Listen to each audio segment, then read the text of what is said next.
anti diskriminasi. Sekarang dikasih kursi-kursi dekat, kita tidak nikmati. Padahal banyak orang sekarang lagi memperebutkan kursi, ya kan? Nah, kursi-kursi yang kosong ini mari kita nikmati. Mumpung gratis, harus kita duduki. Oke ya. Jadi terima kasih kepada Sekretaris Umum Pengurus Pusat GMKI.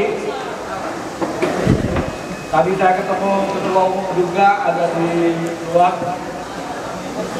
Saya sudah dalam waktu 2-3 minggu ini bertemu dengan pengurus pusat selama 2 minggu ini 2 kali untuk mempersiapkan beberapa hal yang mau kita diskusikan sampai di Kendal ini.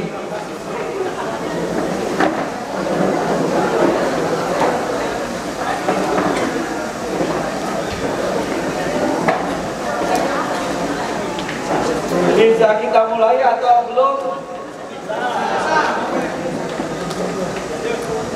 Supaya ada kenalan dulu ya, nama saya Sahat Sinaga, tapi bukan dari cabang Medan atau cabang Siantar. Saya GMKI cabang Bandung. Istri saya yang tepuk tangan berarti dari Bandung kali ya. Istri saya namanya Rita Sitorus, adiknya Rita Sitorus. Tapi kalau Sitorus ini memang GMKI Medan, tapi yang Medan nggak tepuk tangan, bingung juga saya. Jangan-jangan yang di Medan nggak datang ya? Hah? Atau sedang ada urusan penting di luar? Oh ada ini sekretarisnya. Oke, saya mau izin nih ketua umumnya ada di tengah-tengah itu. Saya tahu ketua umumnya ada, makanya saya mulai. Kalau ketua umumnya belum ada, saya nggak mulai. Saya pangkat terakhir per GMKI sekretaris cabang. Jadi kalau ada yang di sini sekretaris cabang, tolong berbahagia. Tapi saya pernah jadi ketua umum Gerakan Angkatan Muda Kristen Indonesia. Jadi yang jadi ketua juga berbahagia. Sehari-hari saya sejak tahun 2002 saya bekerja sebagai notaris dan pejabat pembuat akte tanah di Kota Bekasi. Jadi beberapa periode terakhir setiap kongres GMKI, keputusan kongresnya saya nyatakan, saya tuangkan menjadi dalam bentuk akte notaris. Mungkin ada yang pernah terima ya, akte notaris kepengurusan pengurus pusat GMKI, atau apa itu bisa enggak ke ada yang terima nggak? Hah? Oh kayaknya nggak pernah punya ya. Ada yang pernah baca akte notarisnya kepengurusan pengurus pusat GMKI nggak? Kayaknya enggak.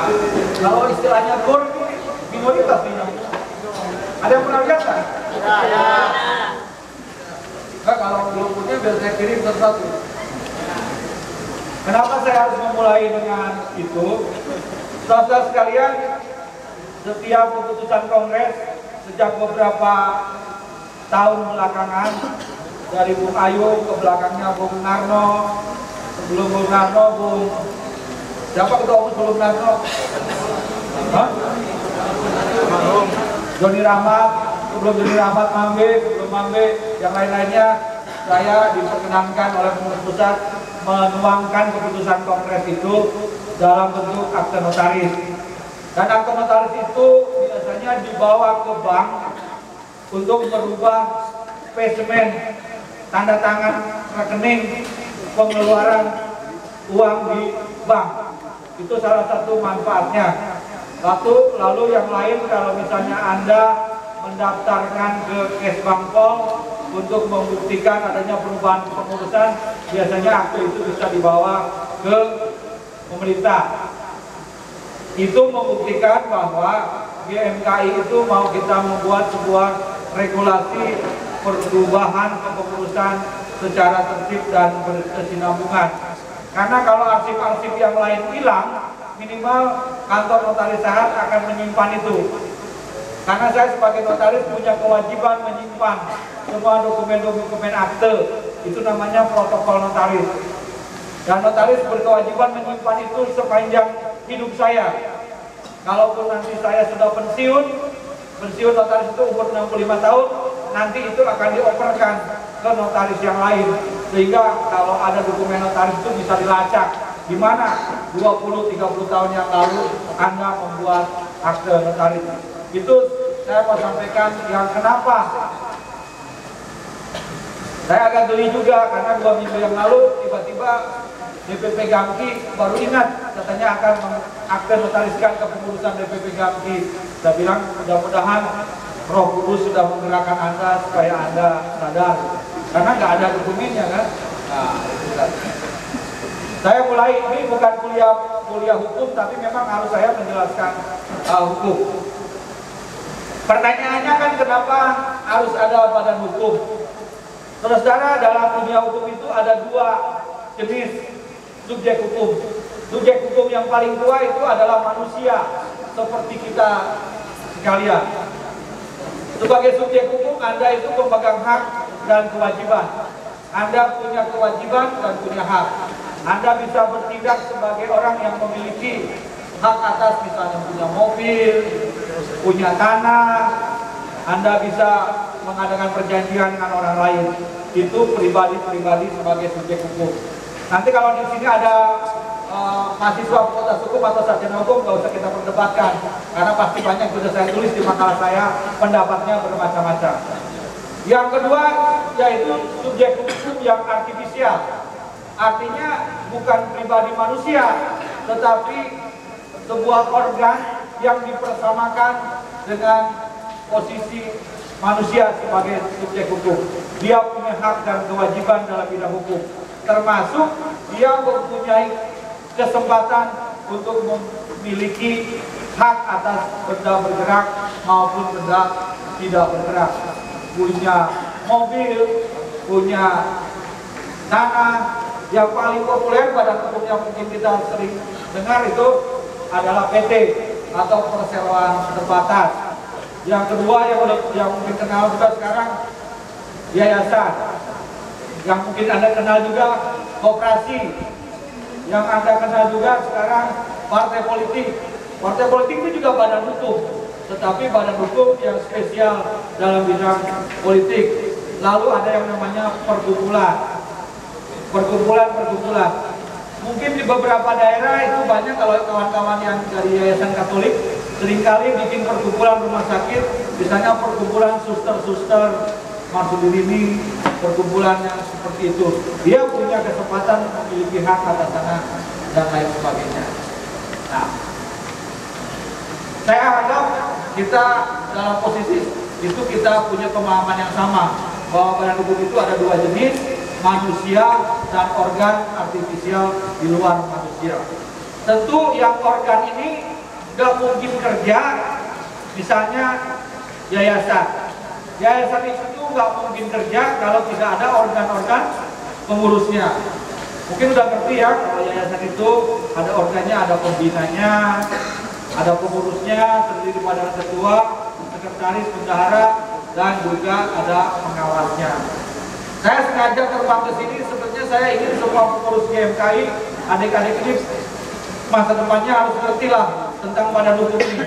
Kalau Anda nanti kerja di dunia lapangan, pasti bersentuhan mau jadi pendeta, bukan nanti bertemu dengan yayasan, dengan perkumpulan, mau jadi pengusaha nanti bertemu dengan perseroan terbatas, bertemu dengan koperasi. Nanti kalau saya diundang lagi, nanti kita bikin course yang lebih detail tentang itu. Nah, saya anggap kalau tidak mengerti, minimal udah dengar gitu ya. Oke nggak? Jadi kayaknya yang senyum-senyum tertarik sendiri. Karena namanya siapa nih? Ini nih, yang lulusan saya nih. Iwan, kamar mana? Hah? Oh, Mamasa. Saya udah pernah ke Mamasa waktu sidang raya. Iya. Mamasa itu 8 jam di sana. Saya terkesan ke Mamasa. Jadi saya tidur di Mamasa, katanya di tempat teman saya. Penginapannya sangat bagus, mudah-mudahan nggak terjadi sini. Waktu baru mau masuk ke kamar, saya dikasih 2 hal. Satu, korek api dan lilin. Ketiga, autan. Pak, karena kalau Bapak tidur di sini pasti ketemu nyamuk dan ketemu mati lampu. Tapi sekarang udah lebih maju ya. Nah, soalnya waktu itu sidang raya ada helikopter sehingga peserta sidang raya berhamburan karena kena angin helikopter. Udah ada ya itu. Busnya ke sana udah ada bus. Sampai bandara. Waduh. Tepuk tangan untuk Mamasan ini.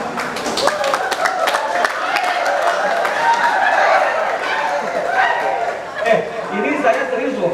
Dulu kita dan saya dan kawan-kawan mendorong supaya sidang raya PGI itu di Mamasa, supaya Mamasa itu menjadi lebih maju, begitu ya. Kalau sekarang nggak lebih maju, ya kita demo itu kemajuan, ya kan?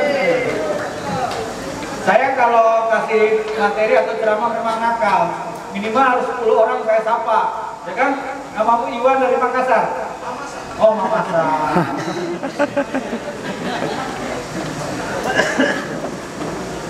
Saya lanjutkan karena saya harus akhir ini sebelum Anda tidur semuanya.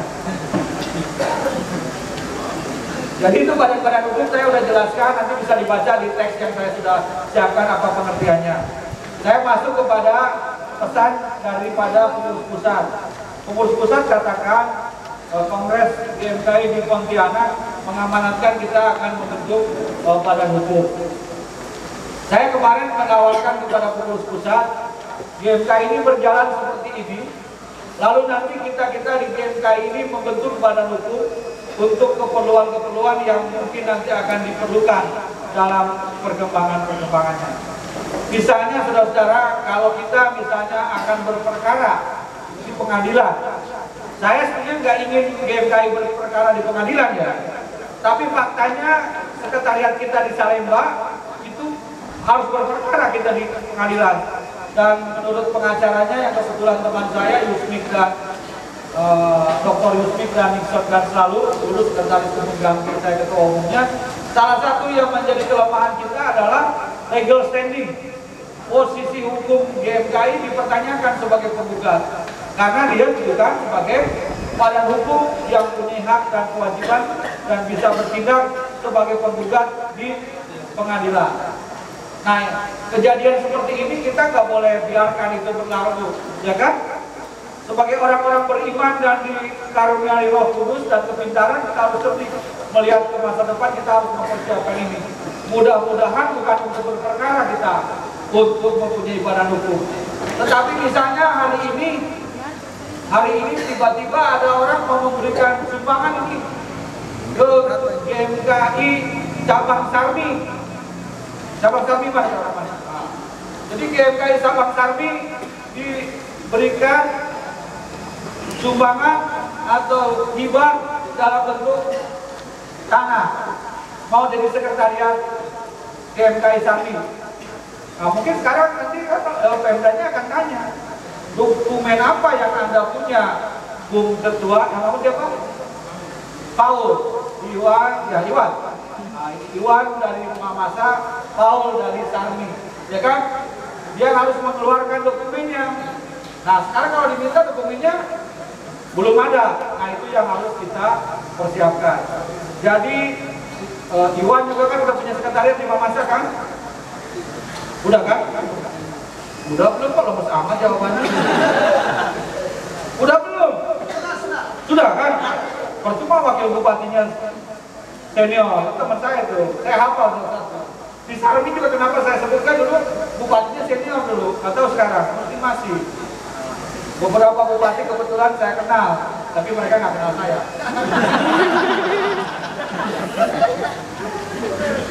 Itu salah satu gambaran kenapa ini kita mau persiapkan. Lalu mungkin hal-hal lain, misalnya kita mau bekerja sama dengan berbagai pihak. Gak tahu sekarang apakah kalau waktu dulu saya ketua umum Gampi di daerah-daerah Kesbangpol itu pada saat kita mau mendaftar ke Kesbangpol supaya kita bisa kerjasama dengan Pemda-Pemda, biasanya dokumen organisasinya dulu diminta, atau kalau sekarang ya, kalau dulu ya, diminta dokumen organisasinya supaya kita bisa bekerja sama. Saya orang yang sangat menentang pikiran begini. Bang Sahat, kenapa sih kita harus bekerja sama dengan Pemda? Itu kan sumber korupsi. Nah, jangan begitu dong. Uang dari Pemda itu kan uang kita kan? Kita bayar pajak kan? Kenapa kita nggak manfaatkan? Persoalan korupsi kan? Jangan kita korupsi, ya kan? Tapi dengan banyaknya korupsi bukan berarti kita tidak mau menerima sumbangan kerjasama dengan Pemda. Semua Pemda di Indonesia ini punya pos pembinaan generasi muda.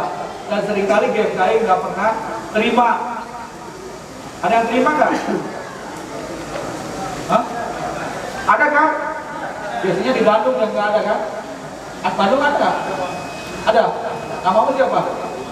Firma, bukan saya nggak kenal, juga ada yang tahu, yang lain tahu. Ini ketua GMKI cabang Bandung, Firma baru lulus dari ITB, tepuk tangan dulu. Nah, saya mau kasih tahu kalau orang jadi aktivis itu belum tentu gagal sekolah, ya kan? Saya dulu suka dimaki-maki kalau jadi aktivis GMKI nanti gagal sekolah, apalagi gagal cinta. Nah, setelah ya, itu manfaat-manfaat yang coba saya share. Nanti adik-adik silakan pergumulkan mana manfaatnya, mana mudaratnya. Tapi menurut saya mudaratnya nggak ada, manfaatnya yang kita cari. Sekarang teknisnya bagaimana? Nah, nanti juga ini makalah 15 lembar ini saya bikin dalam beberapa malam tatkala penonton Real Madrid dan Manchester City. Tapi Bayern Munchen tadi malam udah kalah, jadi agak sedih juga saya.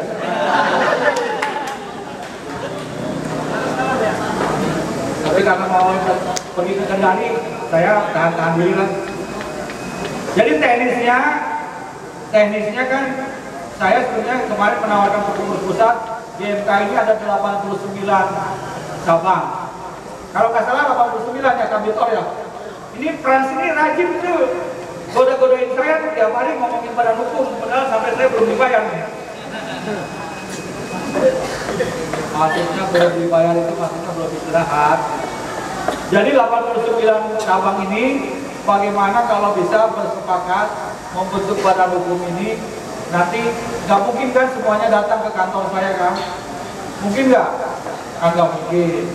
Jadi secara teknis nanti pengurus pusat akan mengaturkan bagaimana. Saya udah kasih rancangan anggaran dasarnya ke Fran, ya. Nanti boleh dipelajari isinya. Saya nggak ingin nanti adik-adik, izinkan saya menyebut adik-adik ya, karena dari segi umur mungkin nggak ada yang lebih tua dari saya kecuali ibu saya. Jadi nanti dipelajari, saya ingin semua yang terlibat dalam pendirian badan hukum ini semua paham bahwa kita mendirikan badan hukum GFKI secara sadar dan anggaran dasarnya seperti yang kita tawarkan seperti tadi. Nah, bagaimana teknisnya nanti ketua umum, sekum dan pengurus pusat akan mengaturnya.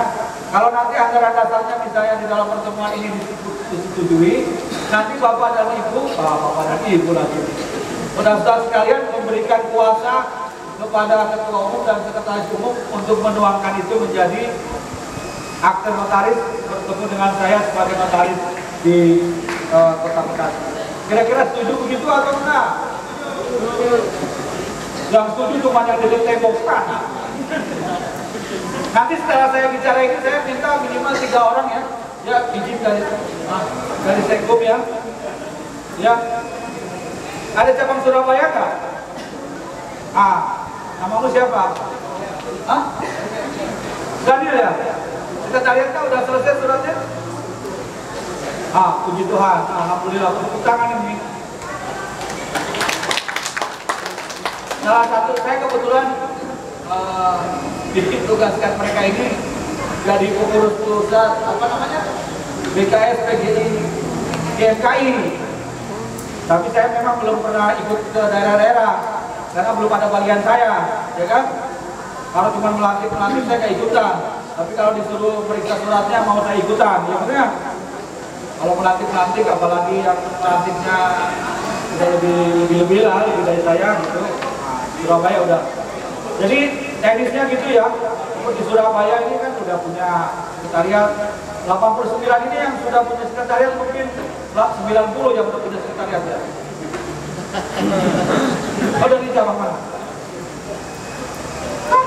Kok matamu kemana-mana, emang saya kurang cakep. Kalau ceramah atau bikin materi jam 21, kalau nggak bercanda-bercanda begini tidur semua kan, tinggal saya ketemu sama saya nanti terakhir. Kamu cabang mana? Hah? Cabang Tarutu. Jadi soalnya saya kamu Tarutu. Mau dia Pak? Hah?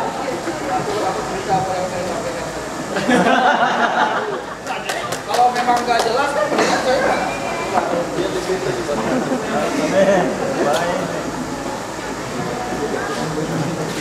saya udah jauh-jauh dari sini. Kenapa? Kalau misalnya nggak perlu lah Bang, ya gitu-gitu Bang, kita harus semuanya udah ada. Jadi soalnya dalam tuan rumah kongres kan, kalau tuan rumahnya nggak oke, bagaimana kita datang? Karena kalau itu memang malu-malu jual mahal. Saya memang dari tadi cari tabak tarutung. Saya sebenarnya nggak kenal, tapi saya seringkali punya kesempatan untuk tahu, orang tahu, ya kan? Jadi nggak menyesal, nggak kawan-kawan, bagi aktivis mic ini berharga. Saya dulu jadi aktivis, saya perebutkan ini mic. Kalau ikut pertemuan-pertemuan, saya dulu deket mic. Sebelum orang lain rebut mic, saya rebut. Kalau perlu listriknya saya cabut. Nah, kamu betul. Tepuk tangan saudara. Iya, kita harus rebut. Salah satu alat untuk menyampaikan pikiran dan pikiran kita, mic-nya itu kan. Nah, mic-nya pegang terus, kalau perlu baterainya kantongin. Udah. Jadi saya udah sampaikan pada hukum, lebih baik mungkin saya berhenti bicara, kalau nanti ada yang bertanya saya akan respon, ya kan? Mungkin dari cabang Tarutung saya pengen benar dari cabang Tarutung bicara. Karena apakah saya yakin datang ke kongres kalau Anda tidak welcome dengan aku? Sekian dan terima kasih.